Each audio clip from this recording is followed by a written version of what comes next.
விசுவாசமும் வேணும், அறிக்கையும் வேணும், அறிக்கையும் வேணும், விசுவாசமும் வேணும். ஒன்று இருந்து ஒன்று இல்லை அப்படின்னா விசுவாசத்தில் வர வேண்டிய ஆசீர்வாதம் வராது. வாயின் வார்த்தை, வாயின் அறிக்கை ரொம்ப ரொம்ப ரொம்ப ரொம்ப முக்கியம். ஆகையினால தான் ஆண்டவர் சொல்லுகிறார், நீதி உண்டாக இருதயத்தில் விசுவாசிக்கப்படும், ரட்சிப்பு உண்டாக வாயினாலே அறிக்கை பண்ணப்படும். அறிக்கை ரொம்ப முக்கியம். வாயில இருந்து புறப்படக்கூடிய வார்த்தை ரொம்ப ரொம்ப ரொம்ப முக்கியம். எண்ணாகமத்திற்கு வேதத்தை திருப்பிக் கொள்ளுவோம். வேதத்தின் முதல் பகுதியில் எண்ணாகமம் 13, அதுல 30வது வசனத்திலிருந்தே வாசிப்போம். பக்கம் 186. அப்பொழுது காலேப் மோசேக்கு முன்பாக ஜனங்களை அமர்த்தி, நாம் உடனே போய் அதை சுதந்திரித்துக் கொள்வோம், நாம் அதை எளிதாய் ஜெயித்துக் கொள்ளலாம் என்றான். அல்லேலூயா. அவன் விசுவாசத்துல பார்த்தான், வாயினால அறிக்கை செய்தான். கர்த்தருக்கு அதுதான் பிடிக்கும். இஸ்ரவேல் ஜனங்கள் வனாந்தரத்தில் நடந்து வரும்போது விசுவாசத்தில் வந்தாங்க, ஆனால் வாயில் உள்ள அறிக்கை சரியில்லை. எப்பவும் முறுமுறுப்பு, எப்பவும் அவிசுவாசம், அதை தான் பேசி கொண்டிருந்தார்கள் கடைசி வரைக்கும். கிறிஸ்துக்கு பிடிக்காதது அது மட்டும்தான். இந்த இடத்துல கிட்டத்தட்ட 30 லட்சம் பேர் மத்தியில் ஒருவன் சரியாய் புரிந்து கொண்டான். நான் சொல்லுகிறேன், கர்த்தரை ரொம்ப அழகா புரிஞ்சு கொள்ளுங்க. ஆண்டவரே, குடும்பத்தை நடத்த ஞானத்தை தாருங்க, சம்பாதிக்கிற ஞானத்தை தாருங்க, படிக்கிற ஞானத்தை தாருங்க. இப்படி பல தேவைகளுக்காக அறிவை கேட்கிறோம், ஞானத்தை கேட்கிறோம். கேட்கிறோமா இல்லையா? அதோடு கூட ஒன்று புரிந்து கொள்ளுங்க, உம்மை புரிந்து கொள்ளக்கூடிய ஞானத்தை தாருங்க, உம்மை அறிந்து கொள்ளக்கூடிய ஞானத்தை தாருங்க. எத்தனை பேர் கேட்பீங்க? 30 லட்சம் பேர் மத்தியில் 2 பேருக்கு தான் தேவனை அறிகிற அறிவு இருந்தது, புரிந்து கொள்ளக்கூடிய புரிந்து கொள்ளுதல் இருந்தது, அவரை பின்பற்றக்கூடிய ஞானம் இருந்தது. மற்ற யாருக்கும் அது இல்லை. நான் இப்போ அதெல்லாம் ரொம்ப ஆண்டவர்கிட்ட கேட்கிறேன். ஆண்டவரே, உங்க இருதயத்தை புரிந்து கொள்ளணும், உம்முடைய உணர்வுகளை புரிந்து கொள்ளணும், உம்முடைய சித்தத்தை புரிந்து கொள்ளணும், உம்முடைய விருப்பத்தை புரிந்து கொள்ளணும். கண்கூடா பார்க்கிறாங்க, 430 வருஷமாய் அடிமையாய் இருந்தவர்கள், அவர்களை மீட்டெடுக்கும்படி யாராலையும் முடியாது, தேவனால மட்டுமே அது சாத்தியம். தேவன் இறங்கி அவர்களை விடுவிக்கும்படி 10 வாதைகளை எகிப்துக்கு அனுப்புகிறார். 10 வாதைகளிலேயும் எகிப்தியர்கள் மடிந்தார்கள். இஸ்ரவேலுக்கு ஒரு முடிக்கு கூட சேதம் வராமல் கர்த்தர் காத்தார். இதெல்லாம் பார்க்குறாங்க, அந்த மகிமை பார்க்குறாங்க, அற்புதத்தை பார்க்குறாங்க. வாதைகள் இவர்களை சேதப்படுத்தாமல் எகிப்தியரை சேதப்படுச்சு. சங்கார தூதன் வருகிறான், இஸ்ரவேல் வீட்டை சேதப்படுத்தல, எகிப்தியனின் வீட்டில் மரணத்தை கொண்டு வந்தது. அதெல்லாம் பார்க்குறாங்க. கர்த்தர் நடத்தினதை பார்க்குறாங்க, ரட்சித்ததை பார்க்குறாங்க, விடுவித்ததை பார்க்குறாங்க. பொன்னும் வெள்ளியோடு புறப்பட்டு வருகிறதை எல்லாம் அனுபவித்தவர்கள். ஆனாலும் தேவனை புரிந்து கொள்ள முடியலை. நான் சொல்லுகிறேன், ஆண்டவரே, இன்னும் உம்மை அறியணும், இன்னும் உம்மை கற்றுக்கொள்ளணும், இன்னும் உம்மை புரிந்து கொள்ளணும். நான் சொல்லுகிற எல்லா ஞானத்தை காட்டிலும் இதுவே சிறந்ததாக இருக்கும் என்று நான் நம்புகிறேன். எத்தனை பேருக்கு புரியுது? என் தேவனை புரிந்து கொள்ளாமல் இந்த வாழ்க்கை என்னத்திற்கு? என் தேவனுடைய உணர்வுகளை புரிந்து கொள்ள முடியாத விசுவாசிகள் ஜெயிக்க முடியுமா? என் தேவனுடைய இருதயத்தை புரிந்து கொள்ளாமல் ஒரு மனுஷனை புரிந்து கொள்ள ட்ரை பண்ணுகிறான். அதுவே ரொம்ப காலமாயிருது. யோசித்து பாருங்க, திருமணம் முடிந்து ஒரு கணவன் அல்லது ஒரு மனைவியை புரிந்து கொள்ளக்கு கணவனுக்கு எவ்வளவு வருஷம் ஆகுது, மனைவிக்கு எவ்வளவு வருஷம் ஆகுதுன்னு பாருங்க. அல்லேலூயா. சிலருக்கு கடைசி வரைக்கும் புரிஞ்சு கொள்ளாமலே குடும்பத்தை முடிச்சாச்சு. முடியலை. அதுக்கு காரணம் யாரு? நீங்களா, கணவனா? கணவனா, மனைவியா? 18 வருஷமாச்சு, 30 வருஷமாச்சு, கணவனை புரிஞ்சிக்க முடியலை. யாருன்னே தெரியலை. இவங்கள்ட்ட கேட்டால் அவர் தான் சரியில்லை அப்படிம்பாங்க, அவர்கிட்ட கேட்டால் இவா தான் சரியில்லை அப்படி. சில ஆள்லாம் சொல்லுவாங்க, மொத்தத்தில் கல்யாணமே பண்ணியிருக்க முடியாது பாஸ்டர், கல்யாணம் பண்ணனால தான் இவ்வளோ பிரச்சனை. ஒரு மனைவியை புரிஞ்சிக்க முடியலை, ஒரு கணவனை புரிஞ்சிக்க முடியலை. நான் சொல்லுகிறேன், நம்ம கெப்பாசிட்டி இவ்வளோதான். அப்போ அவ்வளோ பெரிய தேவனை நம்ம எப்படி புரிஞ்சுக்க முடியும்? ஆனால் அவர் தன்னை வெளிப்படுத்துகிறவர், தனக்கு சித்தமான விருப்பத்தை எல்லாம் பேசுகிறவர், வேதத்தில் எழுதி வைத்திருக்கிறார். ஒவ்வொரு விசுவாசிகளும் ஆண்டவரிடத்தில் கேளுங்க, ஆண்டவர் எப்படியாகிலும் உம்மை நான் புரிந்து கொள்ளணும். எத்தனை பேர் கேட்பீங்க? உங்களை நான் புரிஞ்சுக்கணும். புரிஞ்சு கொள்ளாமல் வாழ்ந்த எண்ணத்துக்கு உங்கள் விருப்பத்தை, உணர்வுகளை, சித்தத்தை நான் புரிஞ்சுக்கணும். எனக்கு அந்த கிருபையை தாருங்க. வேதத்திலேயே என் இருதயத்திற்கு ஏற்றவன் என்று சொல்லி ஒரே ஒருத்தனை பார்த்து தான் ஆண்டவர் சொல்லியிருக்கிறார். ஆமாவா இல்லையா? உங்களை பார்த்து சொன்னாரா? ஒரே ஒருத்தனை பார்த்து தான், தானியேலே நீ மிகவும் பிரியமானவன். யாருக்கு?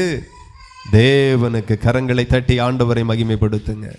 தானியேலே நீ மிகவும் பிரியமானவன். உலகத்திற்கு அல்ல, அவ இருந்த ராஜ்யத்திற்கு.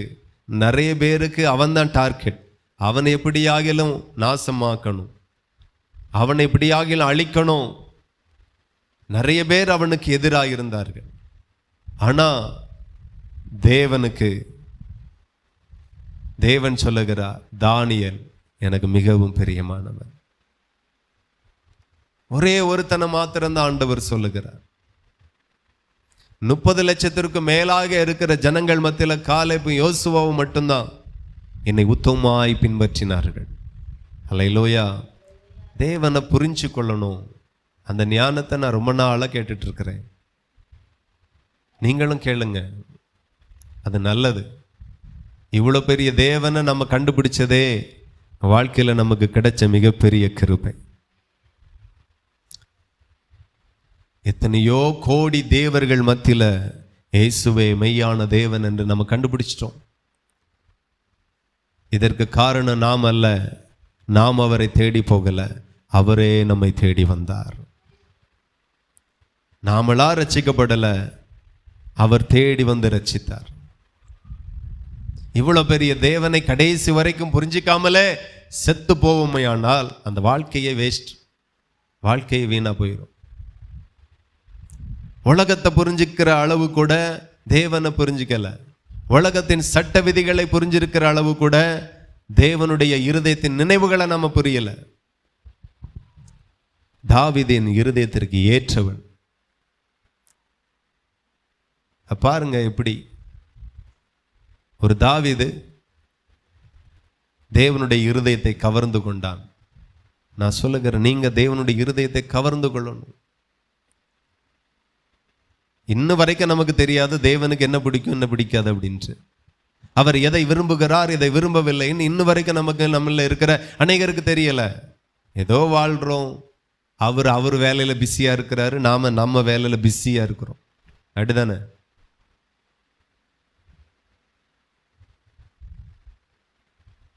அதான் பெர்க்மேன் செய்ய பாடுறார்.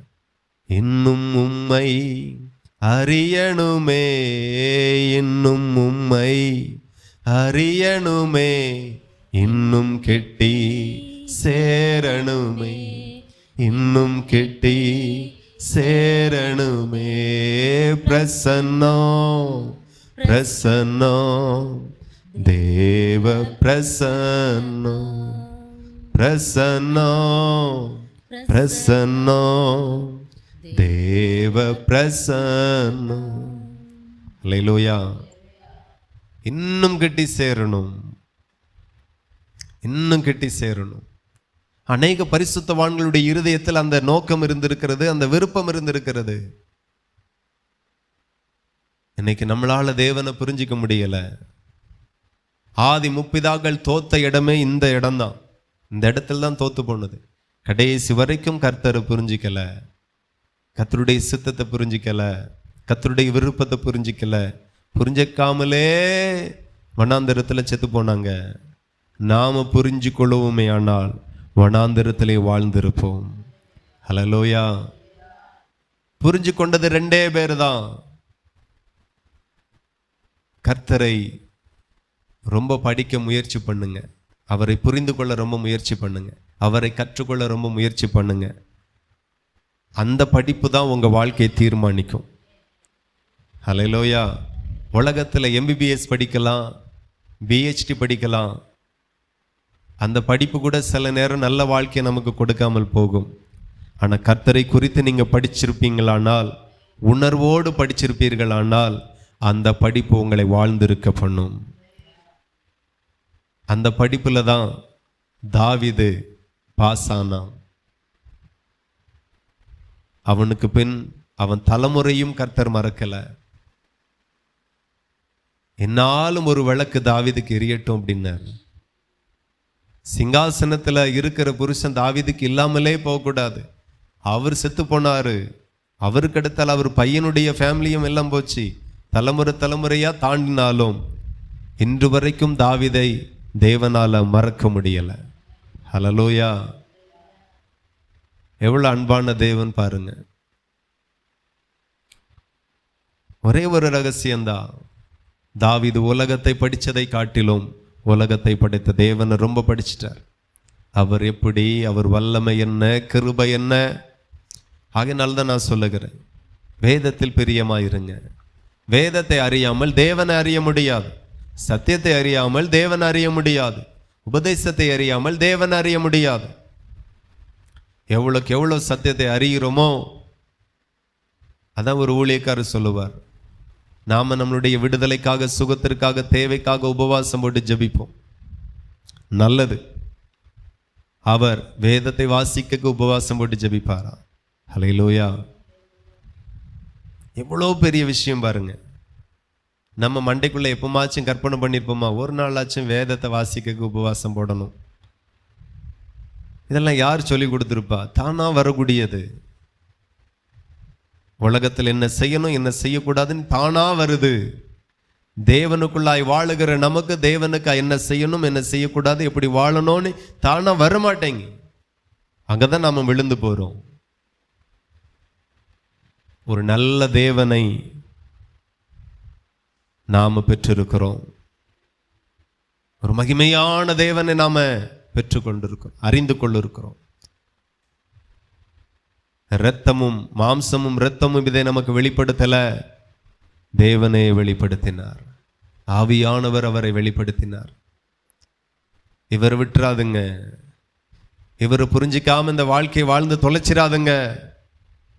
அவரை நல்லா ருசிங்க, நல்லா புரிஞ்சுக்கோங்க, அவர் நல்லா அறிஞ்சுக்கோங்க. நான் இன்னும் நீங்க அறிந்தது 2,00,000 கோடியில 1 கூட இன்னும் அறியல. நீங்க அறிய வேண்டியது இன்னும் எவ்வளவோ இருக்கிறது. ஹல்லேலூயா. தேவனை அறியக்கூடிய பகுதிகள் இன்னும் நிறைய இருக்கிறது. இன்னும் நம்ம கற்றுக்கொள்ளல. அவரை ரொம்ப ஆழமா அவரை கற்றுக்கொள்ளல, ரொம்ப டீப்பா அவரை கற்றுக்கொள்ளல. இன்னைக்கு ஒரு உலகத்துல ஒரு மனுஷன் உங்களையும் என்னையும் பார்த்து சொல்லுகிறான், அவரா எனக்கு ரொம்ப டீப் ஃப்ரெண்டு. ஹல்லேலூயா. நாங்க 2 பேரும் ரொம்ப டியர் ஃப்ரெண்டு, நாங்க ரொம்ப நெருங்கின நண்பர்கள். நெருங்க வேண்டியது கர்த்தரிடத்துல. அங்க நெருங்காம போனதுனால தான் எத்தனை இடத்துல நொறுங்கி கிடக்குது வாழ்க்கை. நொறுங்கி போன வாழ்க்கையெல்லாம் மறுபடியும் கெட்டி எழுப்பப்படுவதாக. அதற்கு நீங்க செய்ய வேண்டியது ஒன்னே ஒண்ணுதான். உலகத்திற்கு நேராய் நெருங்கினது போதும், உலகத்தை படைத்த தேவனுக்கு நேராய் நெருங்கி வாருங்கள். நொறுங்கி போனவங்க வாழ்க்கையை மறுபடியும் அழகாய் கெட்டி மாளிகையாய் கர்த்தர் எழுப்புவார். அவரை புரிஞ்சிக்கிறது கடல் அளவாய் இருக்கிறது. இதுவரைக்கும் புரிஞ்சிக்கிட்டது கையளவாக தான் இருக்குது. ஏதோ கொஞ்சம் அவரை குறித்து தெரியும். நிறைய படிங்க, நிறைய புரிஞ்சுக்கோங்க, நிறைய அறிஞ்சுக்கோங்க. அது உங்களுக்கு ரொம்ப நல்லது. இப்போ இந்த இடத்துல வாசிக்கலாம், என்னாகமம் 13:30. அப்பொழுது காலேப் மோசேக்கு முன்பதாக ஜனத்தை அமர்த்தி, நாம் உடனே போய் அதை சுதந்தரித்துக் கொள்வோம், நாம் அதை எளிதாய் ஜெயித்து கொள்ளலாம் என்றார். ஹல்லேலூயா.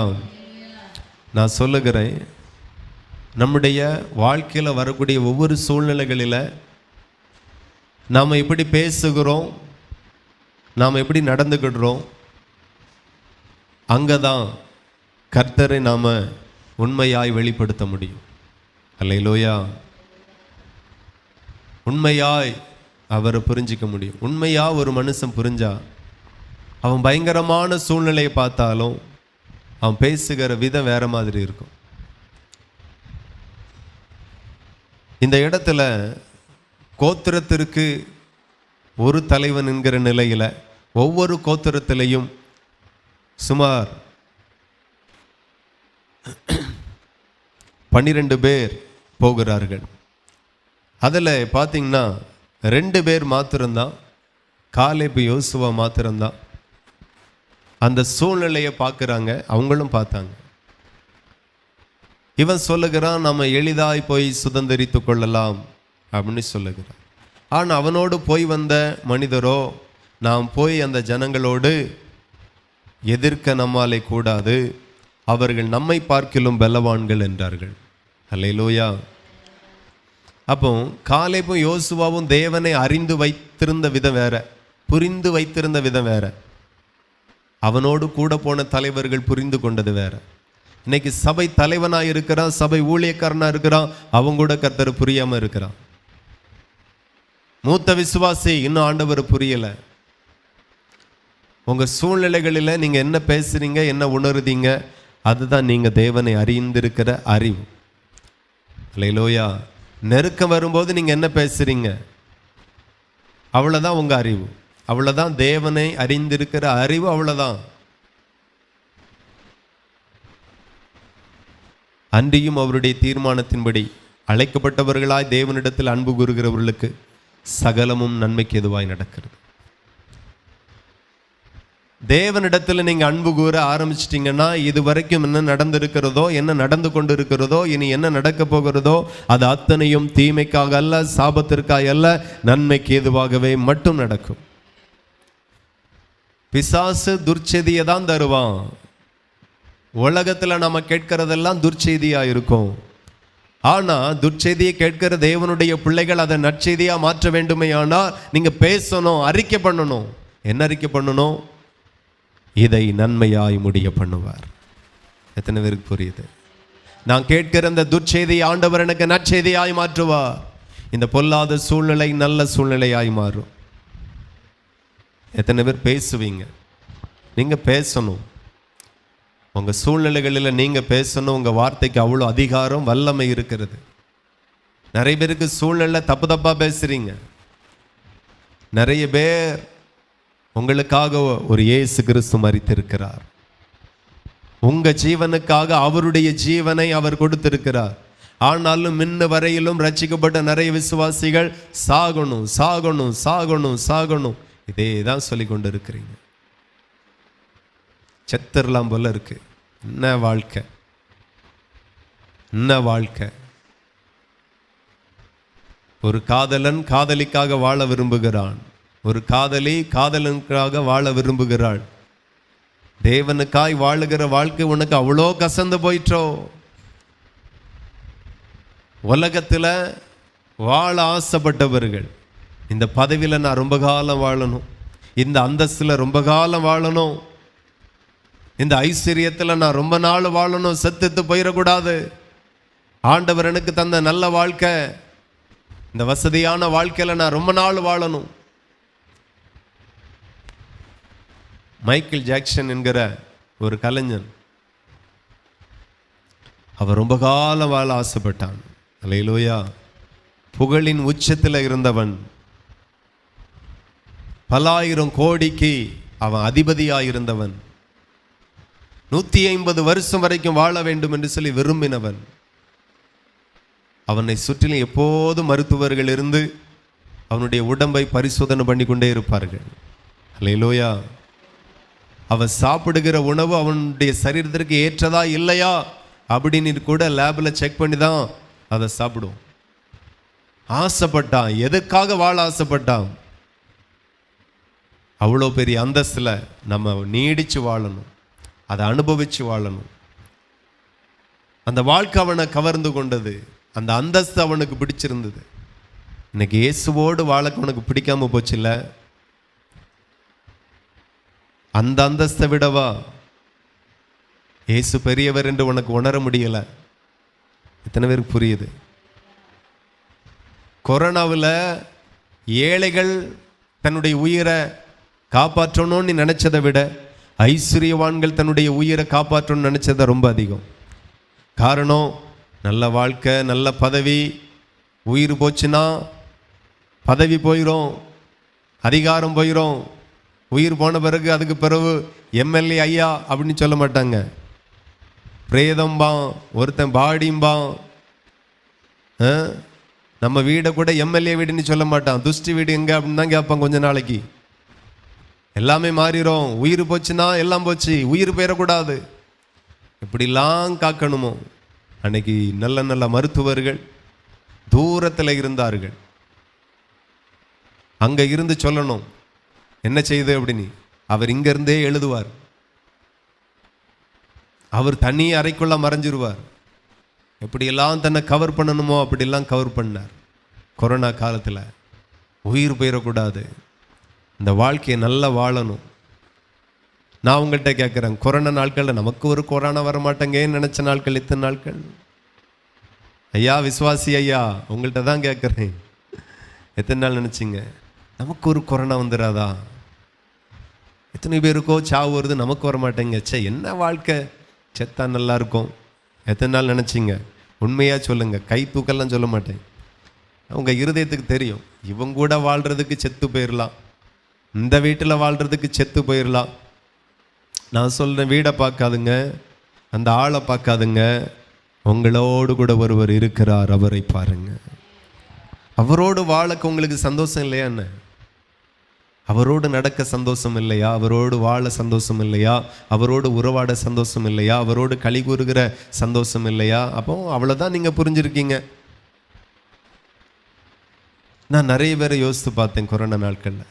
நான் பயப்படுறான், பெரிய பெரிய மரித்தவர்களை நாங்கள் உயிரோடு எழுப்பியிருக்கிறோம் என்று சொல்லி சாட்சி சொன்ன ஊழியக்காரர்கள் எல்லாம் பாம்பர மக்கள் முகத்துக்கு தான் முகக்கவசம் போட்டாங்க. இவங்க கைக்கெல்லாம் க்ளவுஸ் போட்டு இவ்வளோ நீளத்தில். ஒருத்தரை ஜெபம் பண்ணுவாங்க, மறுபடியும் கையில் எல்லாம் போட்டு கையெல்லாம் 30 செகண்டு கவர்மெண்ட் சொன்னது. இவங்க 30 நிமிஷம் இருந்து கழுவு நாட்களும் உண்டு. அல்லேலூயா. இயேசுவுக்காக இயேசுவோடு வாழுகிற வாழ்க்கையை உங்களுக்கு வாழ தெரியலை, அனுபவிக்க தெரியலை, ருசிக்க தெரியலை. ஏனோக்கு தேவனோடு சஞ்சரித்து கொண்டிருந்தான், காணப்படாமல் போனான். 300 வருஷம் அவன் இயேசுவோடு நடந்தான், இயேசுவோடு வாழ்ந்தான், இயேசுவோடு பேசினான். அல்லேலூயா. இயேசுவோடு 300 வருஷம். அவனுடைய வாழ்க்கையின் கடைசி 300 வருஷம் அப்படிதான் இருந்துச்சு. அவன் சந்தோஷம், அவன் ஆசை, அவன் இச்சை, அவன் தேவை எல்லாமே தேவனாயிருந்துச்சு, கர்த்தராயிருந்துச்சு. நமக்கு அப்படி ஒன்றும் இல்லை. நம்ம இன்னைக்கும் தேவனையும் வெறுத்து விட்டோம், உலகத்தையும் வெறுத்து விட்டோம், வாழ்க்கையும் வெறுத்து விட்டோம். உலகத்தை வெறுக்கிறது நல்லது, உலகத்தை படைத்தவரை வெறுக்கிறது தீமை, அது நல்லதல்ல. உலக வாழ்க்கையை வெறுங்க, ஆனால் உலகத்தை படைத்தவர் ரொம்ப விரும்புங்க. இன்னைக்கு நிறைய விசுவாசிகள் மொத்தமாக வெறுத்தாச்சு. என்ன வாழ்க்கை, என்ன உலகம், என்ன ஆண்டவர், என்ன வேதம், என்ன சபை, என்ன குடும்பம், என்ன பிள்ளைகள், சி அப்படி. நான் சொல்லுகிறேன், கர்த்தர் நல்லவர் என்பதை ருசித்து பாருங்கள். அவர் மேல் நம்பிக்கையாக இருக்கிற மனுஷன் பாக்கியவான். உனக்கு அவருடைய ருசி தெரியலை. அல்லேலூயா. அவர் ருசிக்கிற ருசி உனக்கு தெரியாமலே போயிற்று. அதான் நான் சொல்லுகிறேன், இன்னும் அவரை புரிந்து கொள்ளக்கூடிய ஞானத்தை கர்த்தரிடத்தில் கேளுங்க. இன்னும் உங்களை அறியணும் ஆண்டவரை, இன்னும் உங்களை புரியணுமப்பா. எனக்கு எப்படி புரியணும்னு தெரியலை, உங்களை நான் கற்றுக்கொள்ளணும். ஆகையினால நல்ல வேதத்தை வாசிங்க, ஜெபத்தோடு வேதத்தை வாசிங்க. ஆண்டவரை புரிந்து கொள்ள ஆசையா வேதத்தை தியானிங்க. அது ரொம்ப நல்லது, அது ரொம்ப பிரயோஜனமானது. எவ்வளோ அழகான ஊழியத்தை கத்த தந்தார். ஊழியத்தை குறித்து மனம் வெறுத்து போகுது. எவ்வளோ அழகான சபையை ஆண்டவர் தந்தார், சபை குறித்து மனம் சலித்து போகுது. எவ்வளோ அழகான வேதத்தை தந்தார், வேதத்தை குறித்து மனம் சலித்து போகிறது. இன்ட்ரெஸ்டே இல்லை, கொஞ்சம் பணம் கிடைச்சா போதும், அப்படிங்கிற மாதிரியே இருதயம் சொல்லுது. கொஞ்சம் கடன்லாம் அடைஞ்சா போதும். இன்னைக்கு மட்டும் ஆண்டவர் ஒரு தேவைக்கு கொஞ்சம் அதிகமாக கொடுப்பாரோ அவ்வளோதான். வேதமும் போயிடும், ஆண்டவரும் போயிடும், எல்லாம் போயிடும். இப்போ நடுக்கடல்ல ஒரே ஒரு படகு மாத்திரம்தான் நம்ம நம்பிக்கை. படகை விடவும் முடியலை, பிடிக்கவும் முடியலை. விட்டா ஜீவன் போயிடும். ஏதோ நமக்கு தேவை, ஒரு ஆண்டவர் தேவை அப்படிங்கிறதுக்காக பிடிச்சிருக்கிறோம். நான் சொல்லுகிறேன், தேவையே அவர்தான், தேவையே கர்த்தர் தான். இதுக்காக அவர் பிடிக்கல, அதுக்காக இவர் பிடிக்கல, இவர் தான் தேவை. எத்தனை பேருக்கு புரியுது நான் சொல்றது? அல்லேலூயா.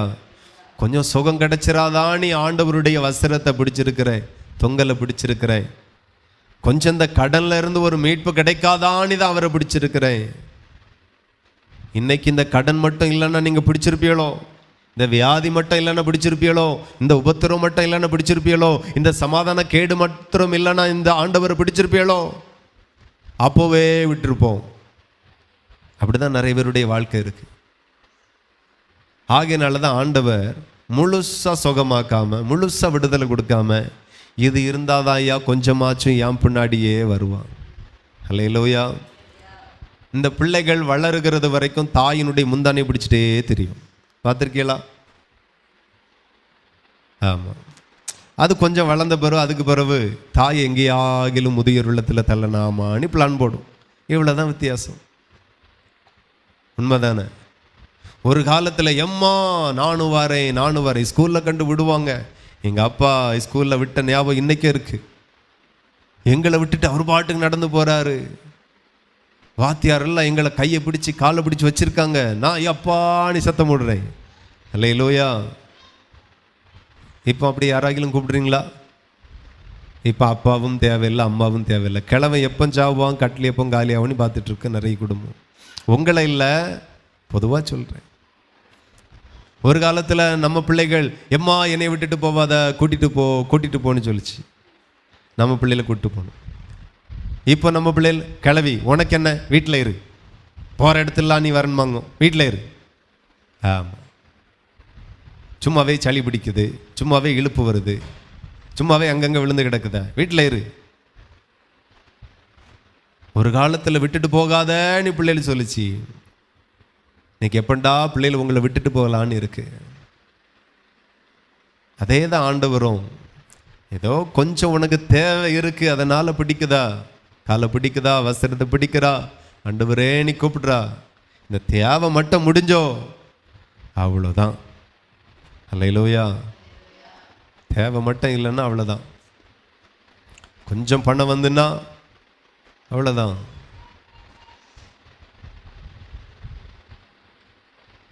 தேவனுக்கு மகிமை உண்டாகட்டும். நிறைய பேருடைய வாழ்க்கை வித்தியாசமாக போயிட்டு, நிறைய ஜீவியம் வித்தியாசமாகி போயிட்டு. ஆண்டவர் பார்த்து கொண்டே இருக்கிறார், கர்த்தர் பார்த்து கொண்டே இருக்கிறார். அல்லேலூயா. தேவனுக்கு மகிமை உண்டாகட்டும். கர்த்தர் நல்லவர். சிலர் தேவையோடும் வியாதியோடு இருக்கும்போது தேவனை தேடினது அதிகம். இன்னைக்கு தேவை சந்திக்கப்பட்டு வியாதியில் சுகம் பெற்ற பிறகு தேவனை தேடுகிறது ரொம்ப ரொம்ப கொஞ்சம்தான். கர்த்தர் பார்த்து கொண்டிருக்கிறார். அல்லேலூயா. கர்த்தர் பார்த்து கொண்டிருக்கிறார். கர்த்தர் பார்த்து கொண்டிருக்கிறார். யெரொபெயாம் இந்த பூமியில் வாழ்ந்த நாட்களில் அவன் ஒரு வேலைக்காரன் தான். ஆனால் ஆண்டவர் அவனை ராஜாவாய் உயர்த்தினார். அல்லேலூயா. ராஜாவா உயர்த்தினார். அதுக்கு முன்ன வரைக்கும் ஆண்டவர் ரொம்ப நேசிச்சான், ரொம்ப நம்பினான், ரொம்ப பின்தொடர்ந்தான். இப்போ ராஜாவான பிறகு அவன் கர்த்தரை அறிந்ததை விட, ருசித்ததை விட, விரும்பினதை விட, நினைச்சதை விட அவன் அதிகமாய் தான் உயர்த்தப்பட்ட அந்த ஸ்தானத்தை ரொம்ப நினைச்சிட்டு இருந்தான். எப்படி நம்மளுடைய சிங்காசனத்தை தக்க வைக்கிறது, எப்படி ராஜாவாய் ரொம்ப நாளைக்கு நீடிச்சிருக்கிறதற்கு என்னெல்லாம் பண்ணணும், என்ன தந்திரமான கிரியைகளை பண்ணணும், என்ன தந்திரமான திட்டங்களை வகுக்கணும் அப்படின்னு யெரொபெயாம் ரொம்ப நினச்சிக்கிட்டே இருந்துச்சான். அல்லேலூயா. முழு இஸ்ரவேலருடைய எல்லா கோத்திரத்தையும் தாவீது அரசாண்டான். அல்லேலூயா. தாவீதுக்கு பிறகு சாலமோன் அரசாண்டான். ஆனா சாலமோனுடைய குமாரன் ரெகொபெயாம் வரும்போது அங்கே ஒரு பிரிவு வருகிறது. ரெகொபெயாமை கர்த்தர் ராஜாவாய் ஆக்குகிறார். அவன் ஒரு வேலைக்காரன் தான். கர்த்தர் அவனுக்கு ராஜரீக ஆசீர்வாதத்தை கொடுத்தார். ராஜாவாய் இருக்கும்படி மேன்மையை கர்த்தர் கொடுத்தார். ஒன்றுமில்லாத என்னை இவ்வளவு தூரத்திற்கு ஆண்டவர் உயர்த்தினார், நான் அவருக்கு என்ன செய்ய வேண்டும் என்கிற சிந்தாவனை விட்டு போயிற்று.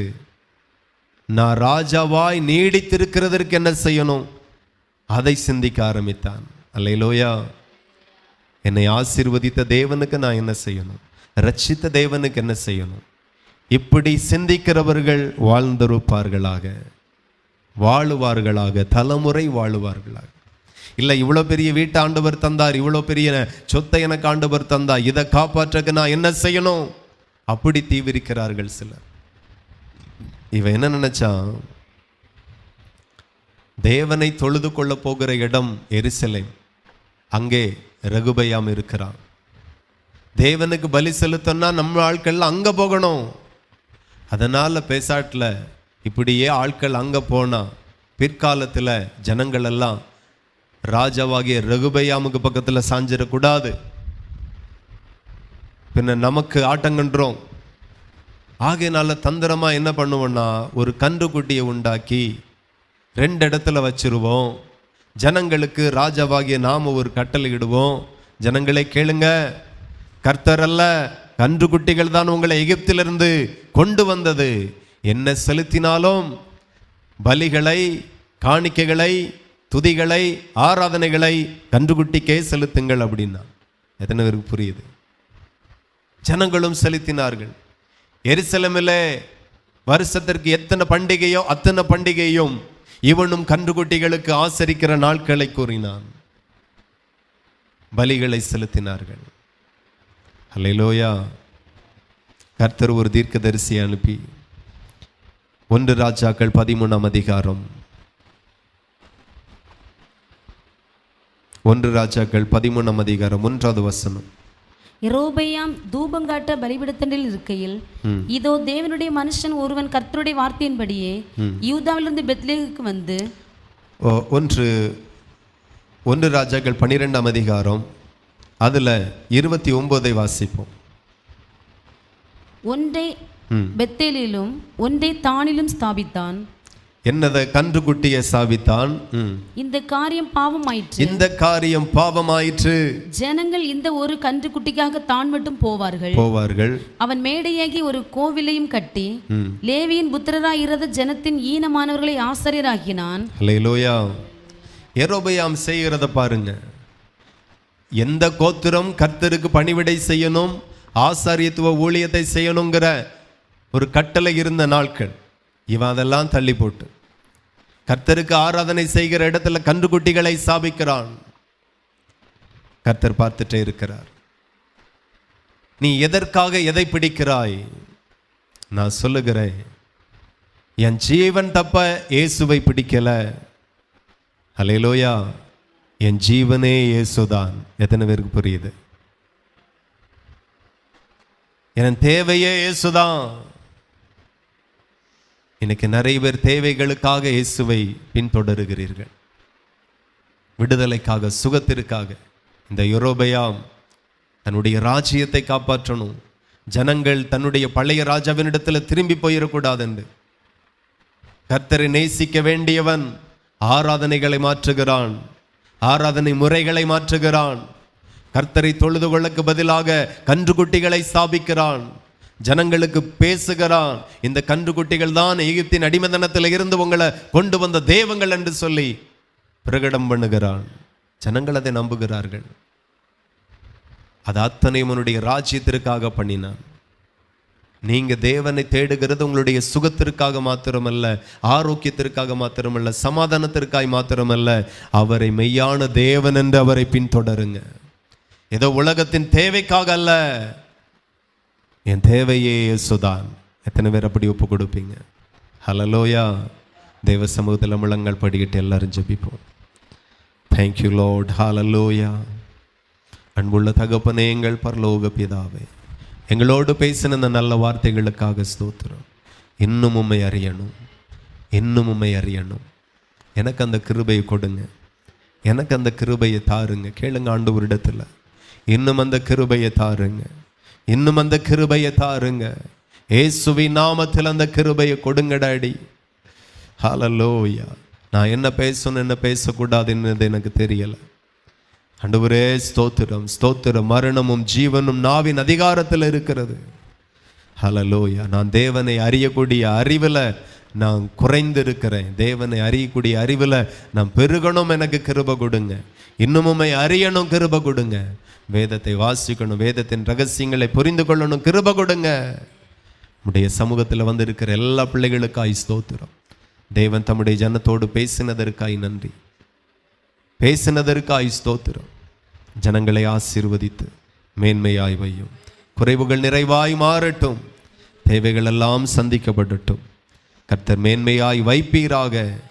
தொடர்ந்து ஆசீர்வதியும். இம்மட்டும் இந்த உபவாச ஜெபத்தை பொறுப்படுத்த நடத்தின தேவனுக்கு மகிமை உண்டாகட்டும். தொடர்ந்து நடத்தும் இயேசுவின் நாமத்தில் ஜெபிக்கிறோம் ஜெபங்களும் நல்ல பிதாவே, ஆமென். என் ஆத்துமாவே கர்த்தரை ஸ்தோத்திரி, என் முழு உள்ளமே பரிசுத்த நாமத்தை ஸ்தோத்திரி. என் ஆத்துமாவே கர்த்தரை ஸ்தோத்திரி, கர்த்தர் செய்த சகல உபகாரங்களை மறவாதே. ஆமென். ஹல்லேலூயா.